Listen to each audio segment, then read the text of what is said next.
Chào mừng các bạn đã quay trở lại với chuyên mục tuổi trung niên của kênh Tri thức không giới hạn, nơi chúng tôi chia sẻ những kiến thức và kinh nghiệm hữu ích về sức khỏe, cuộc sống và hạnh phúc. Rất vui được gặp lại các bạn. Hôm nay, chúng ta sẽ cùng thảo luận về một chủ đề vô cùng quan trọng, đặc biệt là đối với những ai đã và đang bước qua tuổi 60. Bạn có bao giờ tự hỏi, làm thế nào để duy trì sức khỏe tốt và sống hạnh phúc khi về già? Đây không chỉ là câu hỏi của riêng bạn mà là mối quan tâm của rất nhiều người trên khắp thế giới. Chúng ta thường nghe nói rằng, khi tuổi tác tăng lên, sức khỏe sẽ giảm sút, cuộc sống sẽ khó khăn hơn và niềm vui cũng dần trở nên xa vời. Nhưng liệu điều đó có phải lúc nào cũng đúng không? Có rất nhiều người, dù đã bước qua tuổi 60, 70, thậm chí 80, vẫn sống mạnh mẽ, năng động và đầy nhiệt huyết. Họ vẫn tận hưởng cuộc sống mỗi ngày, vẫn tham gia các hoạt động mình yêu thích và hơn hết, họ vẫn giữ được một tinh thần lạc quan, hạnh phúc. Vậy, bí quyết của họ là gì? Điều gì đã giúp họ không chỉ sống lâu mà còn sống một cuộc đời trọn vẹn? Đó chính là điều mà chúng ta sẽ cùng khám phá trong video hôm nay. Chúng tôi sẽ chia sẻ với các bạn những thói quen đơn giản nhưng vô cùng hiệu quả để giúp bạn duy trì sức khỏe, niềm vui và sự độc lập trong suốt những năm tháng về già. Từ việc ăn uống lành mạnh, quản lý căng thẳng, đến việc giữ gìn các mối quan hệ xã hội và chăm sóc sức khỏe tinh thần, tất cả đều góp phần tạo nên một cuộc sống hạnh phúc và ý nghĩa. Nếu bạn đã bước qua tuổi 60 và vẫn có thể duy trì được những thói quen này, thì xin chúc mừng, bạn đang sở hữu những viên ngọc quý giá nhất để sống một cuộc đời dài lâu, trọn vẹn và hạnh phúc. Và nếu bạn chưa bắt đầu, đừng lo lắng, bây giờ chính là thời điểm hoàn hảo để bạn bắt đầu thay đổi. Hãy cùng chúng tôi khám phá cách làm thế nào để không chỉ kéo dài tuổi thọ mà còn làm cho mỗi ngày đều đáng sống, mỗi khoảnh khắc đều mang lại niềm vui và ý nghĩa. Chúng ta vừa nói về tầm quan trọng của việc duy trì sức khỏe và hạnh phúc sau tuổi 60. Và một trong những yếu tố quan trọng nhất giúp bạn đạt được điều này chính là chế độ ăn uống lành mạnh. Có thể bạn đã nghe câu nói bạn là những gì bạn ăn và điều này càng đúng hơn khi chúng ta lớn tuổi. Khi bước vào độ tuổi 60, cơ thể chúng ta bắt đầu trải qua nhiều sự thay đổi. Quá trình trao đổi chất chậm lại, khả năng hấp thụ dinh dưỡng giảm sút và nhu cầu dinh dưỡng của cơ thể cũng thay đổi. Chính vì vậy, việc duy trì một chế độ ăn uống cân bằng và lành mạnh không chỉ giúp chúng ta sống lâu hơn mà còn giữ được sức khỏe, sự vui vẻ và năng động trong cuộc sống hàng ngày. Vậy một chế độ ăn uống lành mạnh bao gồm những gì? Trước tiên, hãy tập trung vào các nhóm thực phẩm chính mà chúng ta nên bổ sung vào mỗi bữa ăn. Những thực phẩm này sẽ cung cấp đầy đủ dưỡng chất mà cơ thể cần để hoạt động hiệu quả và giúp chúng ta duy trì sức khỏe tốt. Rau củ và trái cây là nền tảng của một chế độ ăn uống lành mạnh, đặc biệt quan trọng khi bạn đã bước qua tuổi 60. Chúng chứa nhiều vitamin, khoáng chất và chất xơ, giúp hỗ trợ tiêu hóa và tăng cường hệ miễn dịch. Hãy nhớ, mỗi bữa ăn của bạn nên có ít nhất một loại rau và một loại trái cây. Ví dụ, bạn có thể ăn cà rốt, súp lơ xanh hoặc rau cải vì chúng chứa nhiều chất chống oxy hóa, giúp bảo vệ cơ thể khỏi các bệnh tật. Ngoài ra, hãy cố gắng đa dạng hóa rau và trái cây trong thực đơn hàng ngày để đảm bảo cơ thể được cung cấp đủ loại dinh dưỡng cần thiết. Protein là một trong những dưỡng chất quan trọng giúp duy trì cơ bắp và sự linh hoạt của cơ thể, đặc biệt là khi chúng ta già đi. Tuy nhiên, không phải nguồn protein nào cũng tốt cho sức khỏe.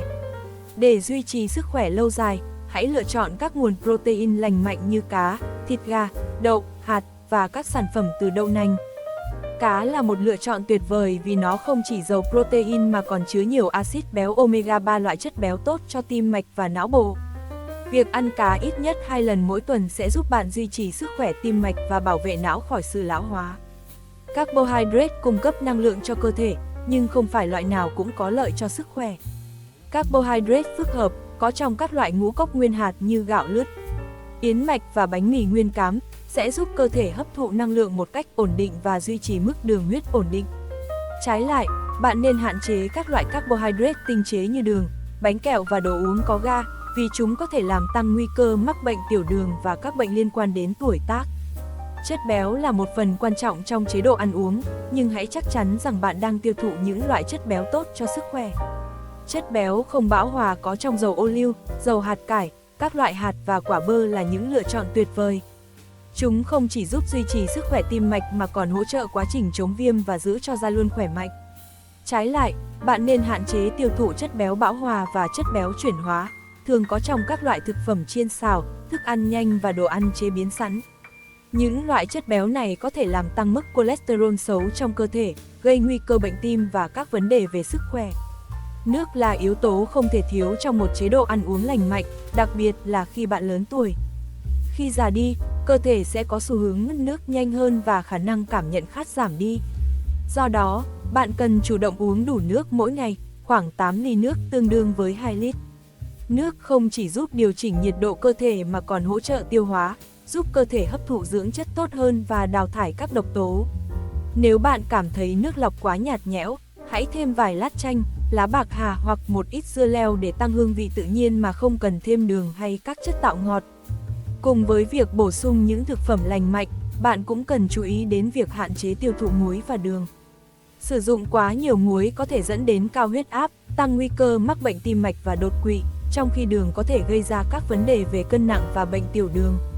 Thay vì sử dụng muối và đường, bạn có thể thử sử dụng các loại gia vị tự nhiên như tiêu, tỏi, nghệ, gừng để tăng hương vị cho món ăn mà không làm tăng nguy cơ cho sức khỏe.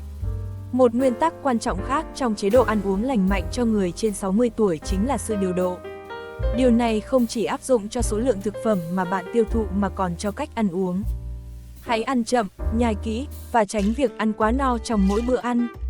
Thói quen này sẽ giúp cơ thể dễ dàng tiêu hóa và hấp thụ dưỡng chất hơn, đồng thời giúp bạn duy trì cân nặng hợp lý và tránh các vấn đề về dạ dày. Tại sao chế độ ăn uống lành mạnh lại quan trọng ở tuổi già? Cơ thể người lớn tuổi không còn khả năng hấp thụ dưỡng chất tốt như khi còn trẻ. Chính vì vậy, chế độ ăn uống trở thành một yếu tố sống còn trong việc duy trì sức khỏe tổng thể. Những bữa ăn giàu dưỡng chất không chỉ cung cấp năng lượng cho cơ thể mà còn giúp cải thiện tinh thần, mang lại cảm giác vui vẻ và hài lòng hơn trong cuộc sống hàng ngày. Chế độ ăn uống tốt chính là một khoản đầu tư quý giá cho sức khỏe và hạnh phúc của chính bạn trong tương lai. Việc duy trì một chế độ ăn uống lành mạnh không chỉ là vấn đề về thể chất mà còn ảnh hưởng đến tinh thần. Khi cơ thể được cung cấp đủ dưỡng chất và năng lượng, bạn sẽ cảm thấy sảng khoái, có tinh thần tích cực hơn và sẵn sàng đối mặt với mọi thử thách trong cuộc sống hàng ngày. Hãy nhớ rằng, bạn không cần phải thực hiện những thay đổi lớn ngay lập tức. Hãy bắt đầu từ những bước nhỏ, có thể là thêm một ít rau vào mỗi bữa ăn, hoặc thay thế một phần cơm trắng bằng gạo lứt. Điều quan trọng là bạn duy trì được thói quen ăn uống lành mạnh này trong thời gian dài. Vì đó chính là chìa khóa giúp bạn sống lâu, khỏe mạnh. Chúng ta sẽ bước vào một chủ đề không kém phần quan trọng: giữ gìn sức khỏe và tự chăm sóc bản thân. Khi chúng ta lớn tuổi, sức khỏe không còn như trước, nhưng điều đó không có nghĩa là chúng ta không thể sống một cuộc sống đầy năng lượng và vui vẻ. Việc tự chăm sóc bản thân và duy trì một lối sống lành mạnh là điều cốt lõi để bạn có thể sống hết mình, bất kể tuổi tác. Chăm sóc bản thân không chỉ là chăm sóc về mặt thể chất mà còn liên quan đến sức khỏe tinh thần tự hào và cảm giác thỏa mãn trong cuộc sống. Vậy làm thế nào để giữ gìn sức khỏe và tự chăm sóc bản thân một cách hiệu quả khi chúng ta bước vào tuổi già? Hãy cùng khám phá nhé! Không có gì quan trọng hơn việc duy trì một chế độ tập thể dục đều đặn khi chúng ta lớn tuổi. Tập thể dục không chỉ giúp cải thiện sức khỏe thể chất mà còn giúp tăng cường trí óc và cải thiện tâm trạng. Các hoạt động thể dục như đi bộ, bơi lội, yoga hoặc thậm chí là các bài tập đơn giản tại nhà có thể giúp tăng cường sức mạnh cơ bắp, cải thiện sự linh hoạt và giảm nguy cơ mắc các bệnh mãn tính như tiểu đường, tim mạch và cao huyết áp. Một thói quen tập thể dục hàng ngày sẽ giúp bạn cảm thấy tràn đầy năng lượng và luôn trong trạng thái tích cực. Nếu bạn không quen với việc tập thể dục, hãy bắt đầu từ từ. Chỉ cần 20 đến 30 phút mỗi ngày để đi dạo hoặc tập các bài tập nhẹ nhàng là đủ. Bạn có thể thử kết hợp tập yoga để cải thiện sự linh hoạt và giảm stress. Điều này sẽ giúp cải thiện khả năng thăng bằng và ngăn ngừa nguy cơ té ngã, một vấn đề phổ biến đối với người cao tuổi. Ngoài ra, việc tham gia vào các hoạt động nhóm như các câu lạc bộ thể dục cho người cao tuổi có thể giúp bạn gặp gỡ những người bạn mới, tạo động lực và giữ vững tinh thần lạc quan. Sức khỏe tinh thần cũng quan trọng không kém gì sức khỏe thể chất. Một tinh thần tích cực và lạc quan có thể giúp bạn vượt qua mọi thử thách trong cuộc sống, giảm stress và cải thiện chất lượng cuộc sống tổng thể. Để giữ tinh thần tích cực, hãy dành thời gian cho những việc mà bạn yêu thích. Đó có thể là đọc sách, vẽ tranh, chăm sóc cây cảnh hay thậm chí là học một kỹ năng mới. Những hoạt động này không chỉ giúp bạn cảm thấy vui vẻ mà còn kích thích trí não, giúp cải thiện trí nhớ và khả năng tập trung. Ngoài ra, việc dành thời gian giao lưu với bạn bè và gia đình cũng rất quan trọng. Đừng ngần ngại tham gia các hoạt động xã hội, câu lạc bộ hay các nhóm tình nguyện. Kết nối xã hội là một cách tuyệt vời để giảm cảm giác cô đơn và giữ vững tinh thần lạc quan trong cuộc sống. Một giấc ngủ ngon là một phần thiết yếu của việc giữ gìn sức khỏe. Khi lớn tuổi, giấc ngủ thường trở nên khó khăn hơn, nhưng việc thiếu ngủ có thể ảnh hưởng tiêu cực đến cả thể chất và tinh thần. Giấc ngủ giúp cơ thể phục hồi và cải thiện khả năng tập trung, tăng cường trí nhớ và duy trì sức khỏe tim mạch. Hãy đặt mục tiêu ngủ đủ từ 7 đến 8 tiếng mỗi đêm. Nếu bạn khó ngủ, hãy tạo thói quen đi ngủ vào cùng 1 giờ mỗi ngày, tránh uống caffeine hoặc các thức uống có cồn trước khi đi ngủ và hạn chế sử dụng thiết bị điện tử trước khi lên giường. Ngoài ra, việc tập yoga hoặc thiền trước khi đi ngủ cũng là cách tốt để cơ thể và tâm trí được thư giãn, giúp bạn dễ dàng đi vào giấc ngủ sâu và chất lượng hơn. Một phần quan trọng trong việc tự chăm sóc bản thân là kiểm tra sức khỏe định kỳ. Khi chúng ta lớn tuổi, nguy cơ mắc các bệnh mãn tính tăng lên và việc phát hiện sớm các vấn đề sức khỏe có thể giúp điều trị kịp thời, tránh những biến chứng nguy hiểm. Hãy lên lịch khám sức khỏe hàng năm và luôn tuân thủ các xét nghiệm định kỳ như kiểm tra huyết áp, đường huyết, cholesterol và các xét nghiệm ung thư cần thiết. Đừng ngần ngại thảo luận với bác sĩ về bất kỳ vấn đề nào liên quan đến sức khỏe của bạn. Ngoài ra, việc kiểm tra sức khỏe tâm thần cũng quan trọng không kém. Nếu bạn cảm thấy căng thẳng, lo âu hoặc trầm cảm, hãy tìm kiếm sự hỗ trợ từ các chuyên gia tâm lý hoặc bác sĩ. Sức khỏe tâm lý cần được quan tâm và chăm sóc đúng cách để duy trì cuộc sống vui vẻ và cân bằng. Giữ gìn ngoại hình và chăm sóc da cũng là một phần quan trọng trong việc tự chăm sóc bản thân. Khi già đi, da trở nên nhạy cảm và dễ bị tổn thương hơn. Vì vậy, việc bảo vệ da khỏi ánh nắng mặt trời, duy trì độ ẩm cho da và sử dụng các sản phẩm dưỡng da phù hợp là cần thiết. Hãy sử dụng kem chống nắng mỗi khi ra ngoài và đảm bảo rằng bạn uống đủ nước mỗi ngày để giữ cho làn da luôn ẩm mịn. Bên cạnh đó, đừng quên chăm sóc tóc và móng tay để giữ cho ngoại hình luôn gọn gàng và tự tin. Một yếu tố khác không thể bỏ qua khi chúng ta bước vào tuổi già là duy trì trí não minh mẫn. Các hoạt động kích thích trí não như chơi cờ, giải câu đố, đọc sách hay tham gia vào các khóa học ngắn hạn có thể giúp duy trì khả năng tập trung, trí nhớ và giảm nguy cơ mắc các bệnh lý liên quan đến trí não. Hãy duy trì thói quen học hỏi và khám phá những điều mới mẻ, vì điều này sẽ giúp bạn không chỉ cảm thấy yêu đời mà còn giữ cho trí não luôn linh hoạt và nhạy bén. Một phần quan trọng cuối cùng trong việc tự chăm sóc bản thân là thực hành lòng biết ơn và yêu bản thân. Khi chúng ta học cách yêu quý và chấp nhận bản thân mình, chúng ta sẽ dễ dàng hơn trong việc giữ tinh thần tích cực và hạnh phúc. Hãy dành vài phút mỗi ngày để suy nghĩ về những điều bạn biết ơn trong cuộc sống, từ những khoảnh khắc nhỏ nhặt như ánh nắng mặt trời cho đến sự ấm áp từ gia đình và bạn bè. Thực hành lòng biết ơn sẽ giúp bạn cảm thấy hạnh phúc và hài lòng hơn trong cuộc sống. Ngoài ra, đừng quên chăm sóc cảm xúc của mình. Hãy học cách tha thứ cho những lỗi lầm và chấp nhận rằng không ai hoàn hảo. Điều quan trọng là bạn luôn làm tốt nhất có thể và tự hào về những gì bạn đã đạt được trong cuộc sống. Việc giữ gìn sức khỏe và tự chăm sóc bản thân là một hành trình suốt đời. Hãy yêu thương và trân trọng cơ thể mình và luôn nhớ rằng sức khỏe là kho báu quý giá nhất. Hãy bắt đầu từ hôm nay để sống cuộc sống tốt nhất mà bạn xứng đáng có. Chúng ta sẽ cùng nhau khám phá một khía cạnh khác cũng vô cùng quan trọng để có một cuộc sống bình an và hạnh phúc: quản lý căng thẳng và tìm kiếm sự bình yên. Ai trong chúng ta cũng có lúc phải đối mặt với căng thẳng. Căng thẳng không chỉ ảnh hưởng đến tinh thần mà còn gây hại cho sức khỏe thể chất. Tuy nhiên, điều đáng mừng là chúng ta hoàn toàn có thể học cách quản lý căng thẳng, giảm thiểu những tác động tiêu cực và tìm lại sự bình yên cho tâm hồn mình. Hãy cùng tìm hiểu những phương pháp giúp bạn quản lý căng thẳng hiệu quả nhé. Trước hết, để quản lý căng thẳng, chúng ta cần nhận diện được nguyên nhân gây ra nó. Bạn có thể cảm thấy căng thẳng vì nhiều lý do khác nhau như lo lắng về tài chính, mối quan hệ trong gia đình, sức khỏe hoặc thậm chí là sự thay đổi trong cuộc sống. Khi đã hiểu rõ nguồn gốc, bạn mới có thể tìm cách giải quyết hiệu quả. Hãy thử ngồi xuống và ghi lại những điều khiến bạn lo lắng, làm bạn cảm thấy không thoải mái. Điều này sẽ giúp bạn dễ dàng hơn trong việc xác định những tác nhân gây căng thẳng và có thể xử lý từng vấn đề một cách hiệu quả. Một trong những phương pháp quản lý căng thẳng hiệu quả nhất mà bạn có thể áp dụng là thiền định và thực hành hít thở sâu. Những kỹ thuật này không chỉ giúp bạn bình tĩnh mà còn mang lại sự an nhiên và cảm giác kiểm soát trong những lúc khó khăn. Hít thở sâu là cách đơn giản nhất để lấy lại sự bình tĩnh ngay lập tức. Khi bạn cảm thấy căng thẳng, Hãy dành ra vài phút ngồi ở một nơi yên tĩnh, hít thở sâu vào bằng mũi và thở ra từ từ bằng miệng. Điều này sẽ giúp hệ thần kinh của bạn ổn định lại, giảm bớt căng thẳng và lo lắng. Nếu bạn có nhiều thời gian hơn, thiền định là một lựa chọn tuyệt vời để giúp tâm trí thoát khỏi những suy nghĩ tiêu cực và căng thẳng. Hãy bắt đầu từ 5 tháng 10 phút mỗi ngày, tìm một không gian yên tĩnh, ngồi thoải mái và tập trung vào nhịp thở của mình. Bạn có thể tìm kiếm những hướng dẫn thiền trên các ứng dụng hoặc YouTube để bắt đầu. Bên cạnh thiền, yoga là một phương pháp tuyệt vời giúp giảm căng thẳng và tìm lại sự bình yên cho cơ thể lẫn tâm hồn. Yoga kết hợp giữa động tác thể chất, hít thở và thiền định, giúp cơ thể bạn linh hoạt hơn, đồng thời xoa dịu căng thẳng. Một số bài tập yoga nhẹ nhàng như tư thế em bé, tư thế xác chết, Savasana, hoặc tư thế ngồi thiền có thể giúp bạn giải tỏa sự căng thẳng trong cơ bắp, cải thiện lưu thông máu và đưa bạn vào trạng thái tĩnh lặng. Nếu bạn không quen với yoga, đừng lo lắng. Có rất nhiều lớp học yoga dành cho người mới bắt đầu và bạn có thể tập luyện ngay tại nhà.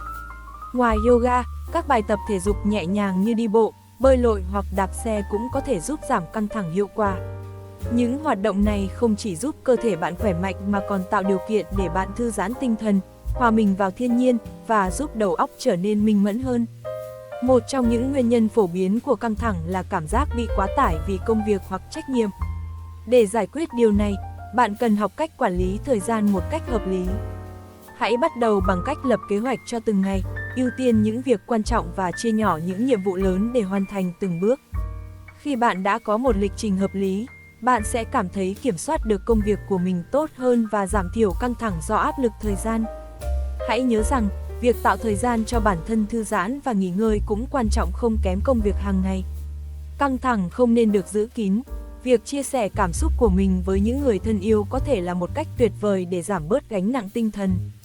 Khi bạn chia sẻ, người khác có thể đưa ra những lời khuyên hữu ích hoặc đơn giản là lắng nghe, giúp bạn cảm thấy bớt cô đơn.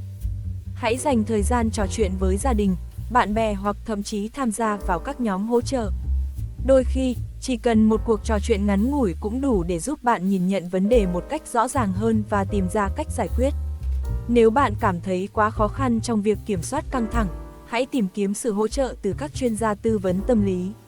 Không có gì sai khi yêu cầu giúp đỡ và đôi khi, việc nói chuyện với người có kinh nghiệm có thể giúp bạn tìm ra cách vượt qua những thách thức một cách hiệu quả hơn. Một cách mạnh mẽ để tìm kiếm sự bình yên trong cuộc sống là thực hành lòng biết ơn. Khi chúng ta tập trung vào những điều tích cực, chúng ta sẽ cảm thấy cuộc sống trở nên nhẹ nhàng và ý nghĩa hơn. Hãy dành một vài phút mỗi ngày để suy ngẫm về những điều bạn biết ơn. Đó có thể là những khoảnh khắc nhỏ nhặt như ánh nắng buổi sáng, một bữa ăn ngon hoặc sự quan tâm từ những người xung quanh. Việc viết ra những điều bạn biết ơn hàng ngày sẽ giúp thay đổi tư duy, giúp bạn thấy được những điều tốt đẹp trong cuộc sống, ngay cả trong những lúc khó khăn. Chất lượng giấc ngủ có ảnh hưởng trực tiếp đến mức độ căng thẳng của bạn. Khi bạn ngủ đủ giấc, cơ thể và tinh thần sẽ được hồi phục, giúp bạn cảm thấy thư thái và sẵn sàng đối mặt với những thách thức trong cuộc sống. Hãy thiết lập một thói quen ngủ lành mạnh bằng cách đi ngủ và thức dậy vào cùng 1 giờ mỗi ngày, tránh uống caffeine hoặc các chất kích thích trước khi đi ngủ và tạo ra một môi trường yên tĩnh, thoải mái cho giấc ngủ của mình. Nếu bạn gặp khó khăn trong việc ngủ, hãy thử các phương pháp thư giãn như thiền định hoặc nghe nhạc nhẹ trước khi đi ngủ. Những hoạt động này sẽ giúp bạn dễ dàng rơi vào giấc ngủ và duy trì một giấc ngủ sâu, chất lượng. Cuối cùng, hãy nhớ rằng sống trong hiện tại là một trong những cách tốt nhất để tìm kiếm sự bình yên. Quá khứ đã qua và tương lai thì chưa đến. Chúng ta không thể thay đổi những gì đã xảy ra, nhưng có thể quyết định cách sống cho ngày hôm nay. Hãy tập trung vào những gì bạn có thể kiểm soát ngay bây giờ và tận hưởng những khoảnh khắc hiện tại. Điều này sẽ giúp bạn giảm bớt lo lắng và căng thẳng về những điều không chắc chắn trong tương lai. Kết luận lại, quản lý căng thẳng và tìm kiếm sự bình yên là một hành trình liên tục. Hãy nhớ rằng không ai có cuộc sống hoàn hảo và căng thẳng là điều không thể tránh khỏi. Nhưng với những phương pháp đơn giản mà chúng ta đã thảo luận hôm nay, bạn hoàn toàn có thể kiểm soát căng thẳng và sống một cuộc sống an nhiên, bình yên. Chúng ta tiếp tục thảo luận về một vấn đề quan trọng khác khi lớn tuổi: giữ trí óc minh mẫn và tự bảo vệ khỏi lừa gạt. Cuộc sống hiện đại mang đến nhiều tiện ích, nhưng đồng thời cũng có nhiều cạm bẫy tinh vi mà người cao tuổi dễ dàng trở thành đối tượng bị nhắm đến. Vì vậy, việc giữ cho trí óc minh mẫn và cảnh giác là điều rất cần thiết. Hãy cùng khám phá những cách giúp bạn duy trì tinh thần sắc bén và tránh bị lừa đảo nhé. Trí óc của chúng ta giống như cơ bắp, càng được rèn luyện thì càng trở nên mạnh mẽ và linh hoạt. Một trong những cách tốt nhất để giữ cho đầu óc minh mẫn là không ngừng học hỏi và kích thích trí tuệ. Bạn có thể tham gia các hoạt động đòi hỏi sự suy nghĩ và tập trung như giải ô chữ, chơi cờ, đọc sách hoặc học một kỹ năng mới. Những hoạt động này không chỉ giúp trí não bạn luôn hoạt động mà còn mang lại niềm vui, tạo cơ hội kết nối với người khác. Ngoài ra, bạn cũng có thể tham gia các khóa học trực tuyến, các câu lạc bộ sách hoặc đơn giản là chia sẻ những kiến thức và kinh nghiệm với bạn bè, gia đình. Đây là cách tuyệt vời để duy trì sự tỉnh táo, đồng thời làm phong phú cuộc sống hàng ngày. Duy trì mối quan hệ xã hội. Một yếu tố quan trọng khác giúp bạn giữ đầu óc minh mẫn là duy trì mối quan hệ xã hội. Giao tiếp và kết nối với người khác giúp trí não hoạt động tốt hơn, giảm thiểu cảm giác cô đơn và giúp bạn cảm thấy hạnh phúc hơn. Hãy dành thời gian gặp gỡ bạn bè, trò chuyện với gia đình hoặc tham gia vào các câu lạc bộ, tổ chức cộng đồng. Việc thường xuyên giao tiếp và trao đổi ý kiến với người khác không chỉ giúp bạn giữ vững tư duy mà còn tạo ra những mối quan hệ gắn kết, làm giàu cuộc sống tinh thần. Đặc biệt trong thời đại kỹ thuật số, các cuộc gọi video hoặc mạng xã hội có thể là những cách tuyệt vời để giữ liên lạc với người thân, ngay cả khi bạn không thể gặp mặt trực tiếp. Càng lớn tuổi, chúng ta càng trở nên nhạy cảm hơn với những chiêu trò lừa đảo. Các kẻ gian thường nhắm vào người cao tuổi bởi vì họ tin rằng chúng ta dễ bị mắc bẫy. Điều quan trọng là bạn cần trang bị cho mình những kiến thức cơ bản để bảo vệ bản thân. Các hình thức lừa đảo thường thấy có thể bao gồm cuộc gọi giả mạo, email lừa đảo, hoặc các trò chơi trực tuyến nhằm lấy thông tin cá nhân và tiền bạc. Nếu có ai đó yêu cầu bạn cung cấp thông tin tài chính hoặc yêu cầu chuyển tiền ngay lập tức, hãy luôn cẩn trọng. Đừng ngại nhờ sự giúp đỡ từ người thân hoặc người có kinh nghiệm khi bạn cảm thấy bất an về một giao dịch hoặc lời mời nào đó. Hãy nhớ rằng, không ai có quyền ép buộc bạn đưa ra quyết định một cách vội vàng. Nhận biết và cảnh giác với các dấu hiệu lừa đảo. Một số dấu hiệu thường gặp của lừa đảo bao gồm yêu cầu thông tin cá nhân qua điện thoại hoặc email, các thông báo trúng thưởng không rõ ràng, hay những cơ hội đầu tư hứa hẹn lợi nhuận khổng lồ trong thời gian ngắn. Hãy luôn nghi ngờ trước những yêu cầu không hợp lý và tránh cung cấp thông tin cá nhân qua các kênh không chính thống. Nếu bạn cảm thấy điều gì đó không đúng, đừng ngần ngại từ chối và kiểm tra lại thông tin trước khi hành động. Nếu bạn nhận được email hoặc cuộc gọi lạ, hãy cẩn thận tra cứu lại số điện thoại hoặc địa chỉ email chính thức từ nguồn gốc mà bạn tin tưởng, thay vì sử dụng các thông tin từ người gửi không rõ ràng. Điều này sẽ giúp bạn tránh bị rơi vào bẫy của kẻ xấu. Sử dụng công nghệ một cách an toàn. Trong thời đại công nghệ phát triển, việc sử dụng các thiết bị thông minh và mạng Internet là một phần không thể thiếu của cuộc sống. Tuy nhiên, để bảo vệ bản thân khỏi những rủi ro trên mạng, bạn cần biết cách sử dụng công nghệ an toàn. Hãy cập nhật các phần mềm bảo mật cho máy tính và điện thoại của mình, đồng thời sử dụng mật khẩu mạnh cho các tài khoản cá nhân. Bạn cũng nên tránh việc nhấp vào các liên kết lạ hoặc tải xuống các tệp từ các nguồn không rõ ràng. Đồng thời, hãy học cách phân biệt các email, tin nhắn hoặc trang web giả mạo để không bị lừa đảo trực tuyến. Nếu có thể, hãy tham khảo các hướng dẫn từ người thân hoặc chuyên gia công nghệ để trang bị cho mình những kiến thức cần thiết về bảo mật trực tuyến. Cuối cùng, đừng quên rằng bạn không cần phải đối mặt với mọi thách thức một mình. Nếu bạn gặp khó khăn trong việc giữ đầu óc minh mẫn hoặc cảm thấy mình đang bị lừa đảo, hãy nhờ sự hỗ trợ từ gia đình, bạn bè hoặc chuyên gia. Đôi khi, chỉ cần một cuộc trò chuyện với người thân quen cũng đủ giúp bạn nhận ra các nguy cơ và đưa ra quyết định đúng đắn. Hãy chia sẻ và lắng nghe ý kiến của những người xung quanh để luôn tự tin và an toàn trong cuộc sống hàng ngày. Tiếp theo chúng ta sẽ cùng tìm hiểu một yếu tố vô cùng quan trọng cho cuộc sống viên mãn sau tuổi già, đó là duy trì mối quan hệ xã hội. Khi bước vào giai đoạn tuổi già, nhiều người trong chúng ta có thể cảm thấy cô đơn hơn, ít giao tiếp với người khác hơn, nhất là khi con cái trưởng thành và sống xa nhà, hoặc bạn bè dần thưa thớt. Tuy nhiên, mối quan hệ xã hội là một phần không thể thiếu của sức khỏe tinh thần và hạnh phúc. Chúng không chỉ giúp bạn cảm thấy vui vẻ, mà còn hỗ trợ rất nhiều cho sức khỏe cả về thể chất lẫn tinh thần. Mối quan hệ xã hội có vai trò cực kỳ quan trọng trong việc giúp chúng ta duy trì sự vui vẻ, giảm căng thẳng và đối mặt với những thách thức trong cuộc sống. Khi có người để chia sẻ niềm vui, nỗi buồn, chúng ta sẽ cảm thấy bớt cô đơn, và thậm chí điều đó còn giúp kéo dài tuổi thọ. Một nghiên cứu đã chỉ ra rằng, Những người duy trì mối quan hệ xã hội tốt thường có nguy cơ mắc các bệnh như trầm cảm, suy giảm trí nhớ và các bệnh lý về tim mạch thấp hơn nhiều so với những người sống cô đơn. Hơn nữa, giao tiếp và tương tác thường xuyên với người khác còn giúp tăng cường sức mạnh tinh thần và trí não. Vậy làm thế nào để duy trì các mối quan hệ xã hội một cách hiệu quả? Dưới đây là một số gợi ý để bạn có thể tiếp tục kết nối với thế giới xung quanh và nuôi dưỡng tình bạn, tình thân. Thứ nhất, hãy dành thời gian cho gia đình và bạn bè. Ngay cả khi con cái của bạn đã trưởng thành và có cuộc sống riêng, đừng ngại ngần giữ liên lạc với chúng. Hãy chủ động sắp xếp thời gian để gặp gỡ, thăm hỏi và trò chuyện với họ. Các cuộc gặp mặt gia đình hoặc những buổi họp mặt đơn giản tại nhà cũng là cơ hội tuyệt vời để thắt chặt tình cảm. Thứ hai, đừng quên kết nối với những người bạn cũ.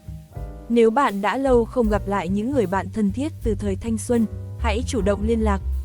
Gửi một tin nhắn, thực hiện một cuộc gọi hoặc hẹn gặp nhau để ôn lại kỷ niệm cũ.